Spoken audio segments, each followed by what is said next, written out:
Forbes India and Indeed present Top 30 Talent Leaders of 2024. Hi, I'm Samatha Prasad, and in my current role, I lead talent acquisition for Broadridge India for technology, business operations, and the early career program. Overall, I have 18 plus years of experience in human resources and, of course, a deep expertise in talent acquisition.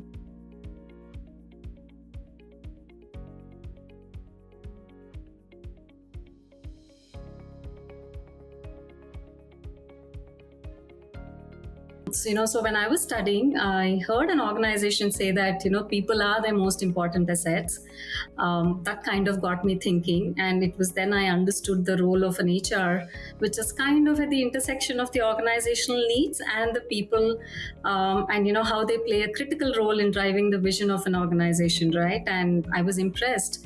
That kind of led me to choose a career in human resources. And here I am, working on a career which resonates the most, I would say, with my interest and the drive to make a difference.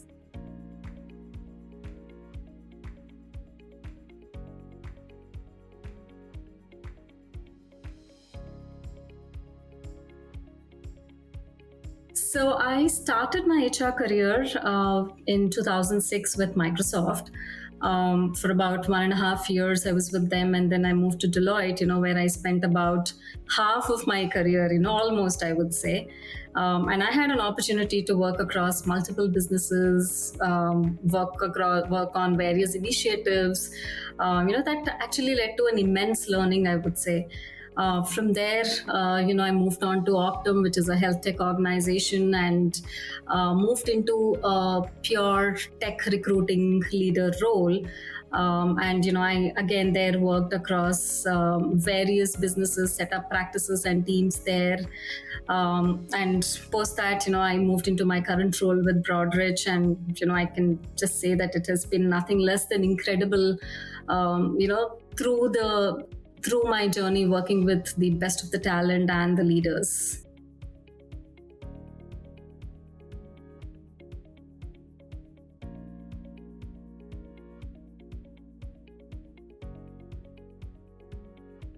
The first one that comes to my mind is the talent shortages and the skill gaps. With the rapid changes that we see, there is a need for organizations, to create continuous learning and development programs for upskilling and reskilling the current employees. Now at Broadridge, we have multiple avenues, where we have actually curated persona-specific training programs for freshers, experienced hires, seniors, global trainings, to prepare them for leadership roles. Mentorship programs to get the support that our associates need on technology, domain, and behavioral aspects. Specific interventions for high potential talent, and we participate in a lot of industry programs, I would say, like hackathons and panel discussions and research collaborations, etc. And we have a robust learning assistance policy as well, which is kind of best in class. The second thing that comes to my mind is on leadership development and succession planning, right? It's absolutely essential that, there's a strong pipeline of leaders who are developed for a long-term success of an organization. Again, we at Broadridge are invested in leadership development, coaching and mentorship programs. In fact, we have a dedicated master's program spanning for a year, where associates are groomed by, let's say, our global leaders, industry experts, and internal leadership team. DEI is a big thing. It's on a mind. It's an initiative, or it's mandatory, I would say, for all organizations to create genuinely inclusive workspaces. And we are very conscious of bringing in this talent across diverse communities.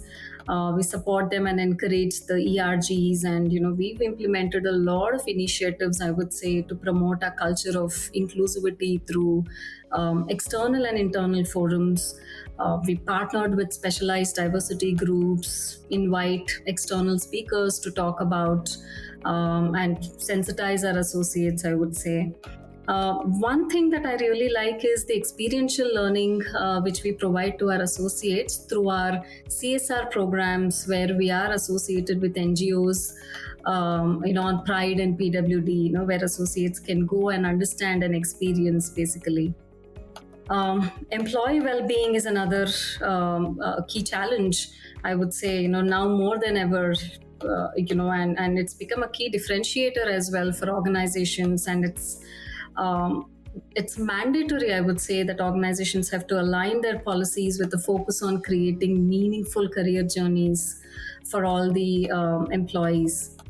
Again, we are a people first culture organization, and we prioritize our well-being and satisfaction of our associates.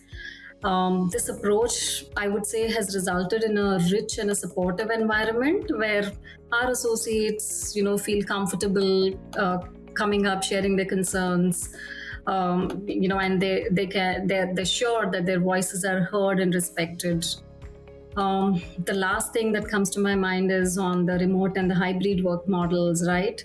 Navigating through this changed work models over the last 3-4 years to ensure that the employees are engaged and the culture of the organization is maintained is absolutely, again, essential. Again, at Broadridge, we have established clear policies and guidelines on our hybrid work, which includes expectations around availability, and there's a clear communication about it as well.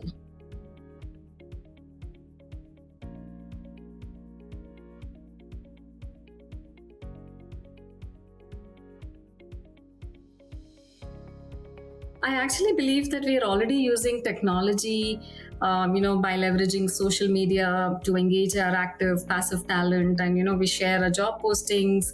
We're using it to enhance our employer brand. And of course, a lot of these ATS platforms as well that all of us use to manage the recruitment cycle, etc. Right? And of course, there will be more of tech influence going forward. And, I can think of AI-powered tools, right, that can screen and shortlist candidates more efficiently by analyzing the skills and predicting the candidate job fit, based on the past trends as well as the patterns. Chatbots, virtual assistants, that can actually provide instant responses and schedule interviews. I think there would be more of these mobile-friendly apps to enhance the candidate experience and personalized communication as well through AI-driven email campaigns, etc. is something that we would definitely see. Now, if we also look at the AR, VR technology, right? There would be more immersive experience, through which we could do virtual office tours or practice of job interviews, assessments, etc. So yeah, I do see that the tech is going to significantly, influence on how, we would be looking at talent attraction.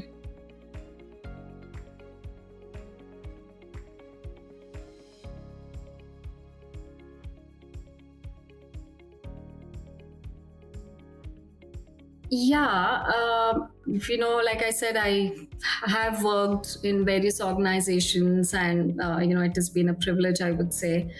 And over the years, I have built the teams and set up COEs, that kind of contributed to the transformation agenda and the growth of the organizations that I've been part of. I also believe that this has led to an increased confidence of the global partners on the capabilities of India as a geography. I'm a data person, if I have to say. I've always taken a data-driven approach to attract top talent.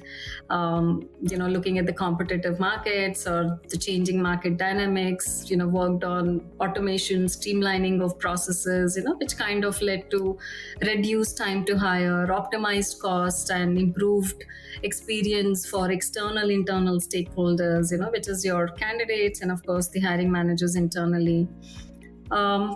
Had an opportunity, I would say, to collaborate with larger teams on building a strong employer brand, through promoting a culture and growth opportunities.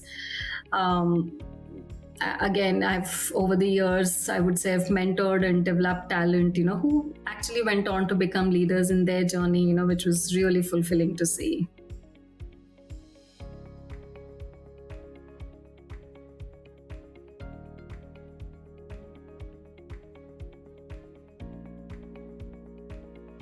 First of all, I think it's a rocking career option, and giving one advice is going to be difficult. But I think there are a few core skills. If we can just if we can just work on it, I think that's going to come really handy. Starting with, of course, the strong communication and analytical skills, and we have to be tech savvy. Emotional intelligence actually is high on priority as well. Specifically for, of course, emotional intelligence is required across, but more so for the HR fraternity, I would say.